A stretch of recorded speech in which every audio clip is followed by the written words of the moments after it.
The quantum resonance alarm shrieked through the bridge of the Zornak exploration vessel Starweaver, its crystalline warning system casting an angry crimson light across the stunned faces of the crew. Captain Krillix felt the first tendrils of genuine fear crawl up his neural spine, a sensation he hadn't experienced since his early days of stellar cartography. "Impossible," muttered Senior Navigator Vin, her manipulation tentacles frozen mid-calibration over the navigation console. The ship's most advanced sensor arrays were being systematically dissected, their protective encryption layers peeled away like delicate membrane shells.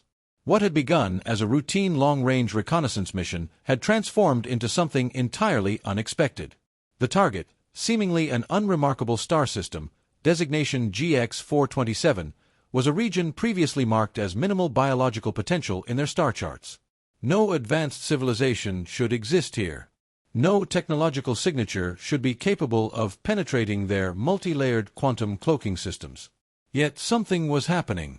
The first indication came as a microscopic quantum disruption at the ship's electromagnetic perimeter.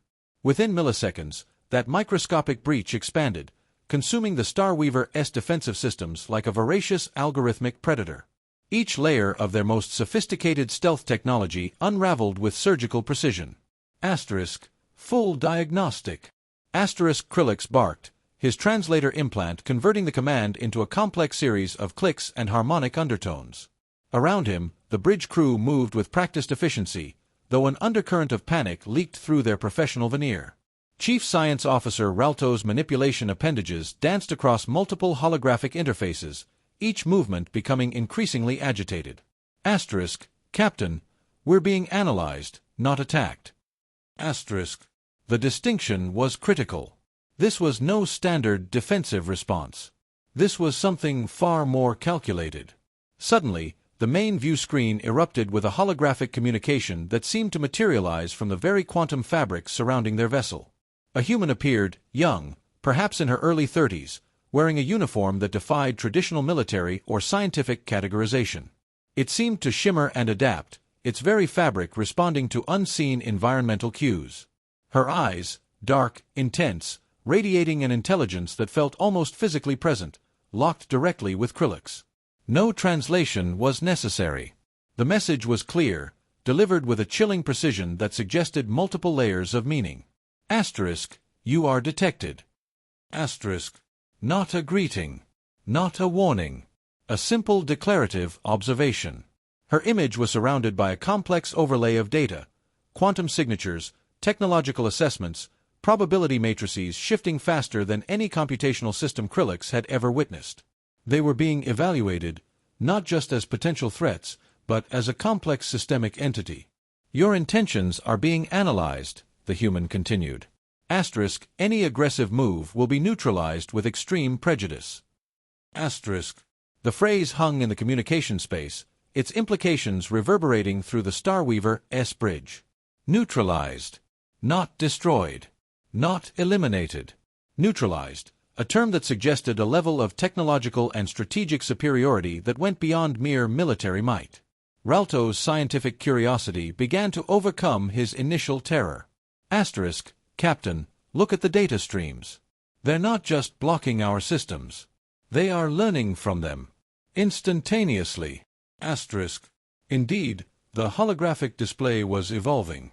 The human's image occasionally replaced by cascading streams of information that seemed to be deconstructing the Starweaver's entire technological infrastructure in real time. Technical specifications. Communication protocols. Energy signature analysis. Nothing was sacred. Nothing was hidden. Krillix realized they were experiencing something unprecedented in the Zornak Confederation's extensive first contact history. This was not a negotiation. This was not even a confrontation. This was a comprehensive, methodical assessment by a civilization that viewed their approach with the clinical detachment of a research team examining a potentially contaminated specimen. The human representative's lips curved into what might generously be called a smile, though it carried the precision of a surgical instrument rather than any genuine emotional warmth. "You may maintain your current position," she said.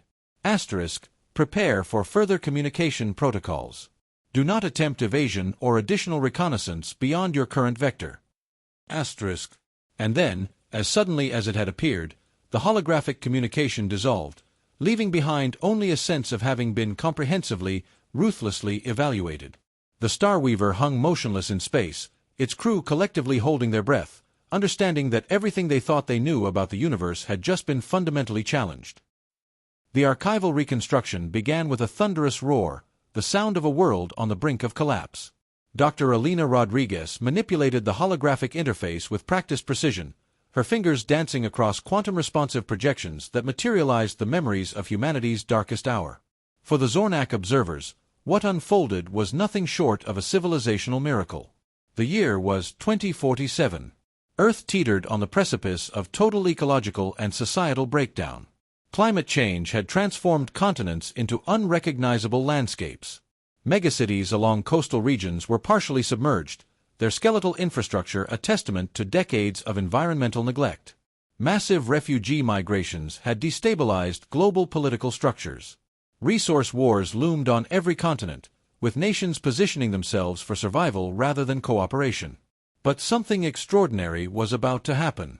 The first hint of transformation came during the Global Resilience Summit, a last-ditch effort by world leaders, scientific pioneers, and technological innovators to prevent total civilizational collapse. Unlike previous conferences that had devolved into political posturing, this gathering was different. Dr. Aisha Chowdhury, a quantum systems engineer from the Bangladeshi Climate Adaptation Institute, stood at the central podium. Her presentation was not a plea, but a calculated blueprint for survival. "We are not asking for solutions," she declared, her voice resonating through the massive holographic chamber. We are implementing them. What followed was a methodical deconstruction of humanity's existing systems, traditional governance, economic models, technological approaches. Nothing was sacred. The assembled experts began a process of systemic reimagining that would later be known as the Great Restructuring. The first breakthrough came from an unexpected collaboration. A team of climate scientists, quantum computing experts, and social network theorists developed what they called the Adaptive Governance Protocol. It was more than a technological solution. It was a fundamental reimagining of how human societies could organize and respond to existential challenges. The protocol used advanced machine learning and real-time data analysis to create a dynamic, responsive global decision-making network. It wasn't a centralized system, but a distributed intelligence that could rapidly adapt to changing environmental and social conditions. Simultaneously, a breakthrough in fusion energy technology emerged from a joint research initiative between previously competing nations.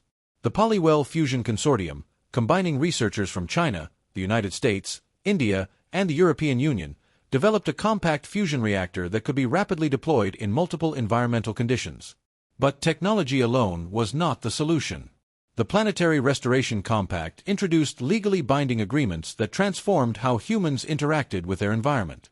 It wasn't just about reducing carbon emissions, but about active ecological reconstruction. Massive geoengineering projects began. Desert regions were transformed using advanced water harvesting and soil regeneration technologies. Vertical farming systems turned urban centers into self-sustaining ecosystems. Entire industrial processes were reimagined to work in harmony with natural systems rather than against them.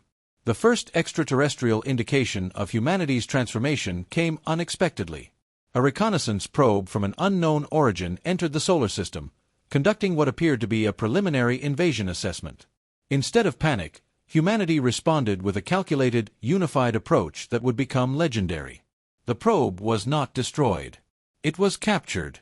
Using a combination of quantum entanglement disruption and advanced cybernetic intrusion techniques, the human response team not only neutralized the probe but began a comprehensive analysis of its technological systems. Within weeks, they had reverse-engineered key components of its propulsion and communication systems. This was not an act of aggression. It was scientific curiosity and strategic preparation. The probe's discovery accelerated humanity's technological development by decades. More importantly, it provided the first concrete evidence that they were not alone in the universe, and that they needed to be prepared. By 2075, the world looked fundamentally different. Massive arcology structures replaced traditional cities.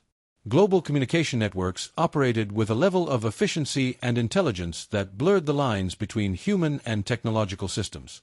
The concept of national borders began to dissolve, replaced by adaptive problem-solving collaborative networks. Ralto, the Zornak chief science officer reviewing these historical records, found himself unable to breathe. This was not a story of survival. This was a blueprint of transformation so profound it challenged every understanding of civilizational development. Humanity had not just survived. They had evolved.